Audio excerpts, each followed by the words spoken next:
नमस्कार। मदन लाल ढींगरा नाम तो जानते होंगे, क्रांतिकारी थे। 25 साल की उम्र में ही अंग्रेजों ने इनको फांसी दे दी, इंग्लैंड में फांसी दे दी। बताइए, 25 साल की उम्र में 17 अगस्त 1909 की बात कर रहा हूं मैं। मदन लाल ढींगरा को पिंटो विले जेल में, इंग्लैंड के पिंटो विले जेल में फांसी दे दी गई। अब इंग्लैंड में इस बच्चे का कौन था वहां? तो जेल के बाहर एक 26 साल का नौजवान खड़ा था उस महान क्रांतिकारी मदन लाल ढींगरे के शव को लेने के लिए।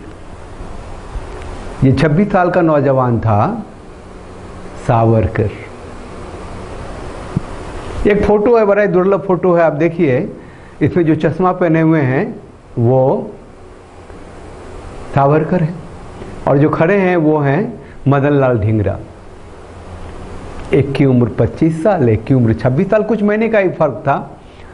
दोनों ही 1883 के बॉर्न हैं और 1909 में मदन लाल ढींगरा को फांसी हो गई थी और 1910 में इनको, सावरकर को इंग्लैंड से लेके आया गया था भारत और इनको आजीवन काला पानी की सजा हो गई थी। अंडमान में ये जेल चले गए थे। अब हुआ ऐसा था कि ये जो है मदन लाल ढींगरा, वो पंजाब के अमीर ढींगरा परिवार से, इनके पिता सर्जन थे, डॉक्टर थे, बहुत बड़े डॉक्टर थे। तो ये एमबी करने गए, इंटरमीडिएट एमबी करने के लिए गए थे और फिर 1900 में और 1904 में ये फिर लाहौर गए थे और स्वदेशी मूवमेंट से प्रभावित थे शुरू से ही। तो इनकलाब जिंदाबाद कर दिया होगा प्रिंसिपल के खिलाफ, तो इनको निष्कासित कर दिया कॉलेज से। अब भाई पैसे वाले थे तो चलो हायर एजुकेशन के लिए भेज दिया इंग्लैंड। अब इंग्लैंड में तो आए थे पढ़ने के लिए, लेकिन आग तो लगी हुई थी। क्रांति, स्वदेश, आज़ादी, स्वतंत्रता। तो यहाँ उनकी एक बार मुलाकात हो गई वीर सावरकर से। इंडियन हाउस था एक, तो उसमें वीर सावरकर कुछ अपने दोस्तों के साथ, अपने सहयोगियों के साथ कुछ भाषण दे रहे थे और वहीं बगल में थे मदन लाल ढींगरा। तो उन्होंने कहा कि भैया आप जो भी हो, एक्शन और ब्रेवरी की बात करते हो, दिखता कहाँ है? एक्शन और ब्रेवरी तो दिखना भी चाहिए ना। वो पहली मुलाकात थी। लंबी कहानी है। बाद में मदन लाल ढींगरा ने भारत में पुलिस सीक्रेट सर्विस के प्रमुख थे कर्जन वायली। उनका एक प्रोग्राम था लंदन में, वहीं पे गोलियों से भून दिया था। एक आध जगह लिखा देखा कि उन्होंने खुद को भी गोली मारने की कोशिश की, लेकिन वो लोगों ने उनको ओवर पावर कर लिया। खैर, अदालत में मुकदमा चला तो वहाँ मदन लाल ढींगरा ने कोर्ट में कहा कि ब्रिटिश सरकार को कोई हक नहीं है मुझ पर मुकदमा चलाने का।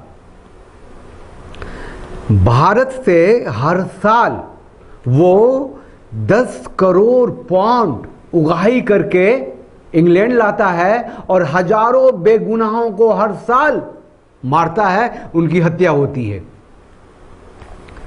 मदन लाल ढींगरा ने कहा कि उन्हें कोई सफाई नहीं देनी है और उन्होंने कर्जन वायली को मार के कुछ भी गलत नहीं किया है।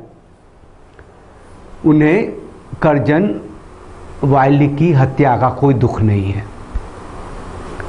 इतना ही नहीं, जब अदालत ने मदन लाल ढींगरा को, भारत के सपूत को, महान क्रांतिकारी को फांसी की सजा सुना दी, तो मदन लाल ढींगरा ने कहा था थैंक यू, मुझे अवसर दिया अपनी मातृभूमि पे जान देने का। मुझे अवसर दिया अपनी मातृभूमि पे जान लुटाने का। मदन लाल ढींगरा का ये स्टेटमेंट था।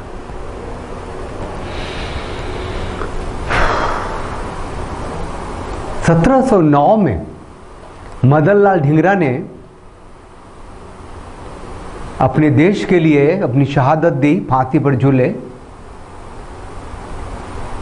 वो इतिहास के हाशिए पे चले गए, बाकी महात्मा हो गए। उनका शव लेने आया वीर सावरकर, आलोचना का शिकार हो रहा है आज भी। मदन लाल ढींगरा से प्रेरणा लेने वाले ही थे भगत सिंह, राजगुरु, सुखदेव, बाकी क्रांतिकारी। एक बहुत जरूरी बात और है जो मैं यहां बताना चाहता हूं आप लोगों को कि ये कर्नल वायली की पहचान थी मदन लाल ढींगरा के पिता से। वो सर्जन थे, बहुत बड़े डॉक्टर थे, उनकी पहचान थी। तो उन्हें ये अच्छा नहीं लगा कि मदन ने कर्जन वायली की हत्या की है। उन्होंने अपना नाता तोड़ लिया और मदन लाल ढींगरा की जो कोर्ट प्रोसीडिंग्स थी या उनको फांसी मिली, फांसी की सजा मिली, पिंटू विलेज जेल में मिली, गए ही नहीं कभी, भूल गए कि मेरा भी कोई बेटा था। तभी सावरकर गए थे शव को हासिल करने।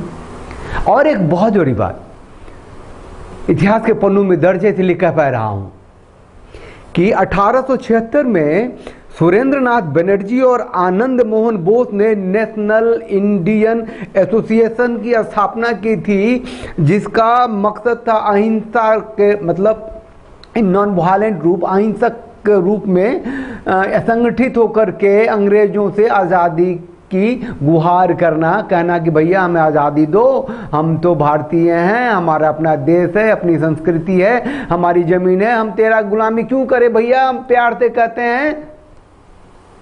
तो जो उसको उस इंडियन नेशनल एसोसिएशन के मेंबर बन गए थे मदन लाल ढींगरा। और पब्लिकली जो हिंसक आंदोलन के सूत्रधार थे वीर सावरकर, एक ही उम्र के दोनों, उनको छोड़ा था।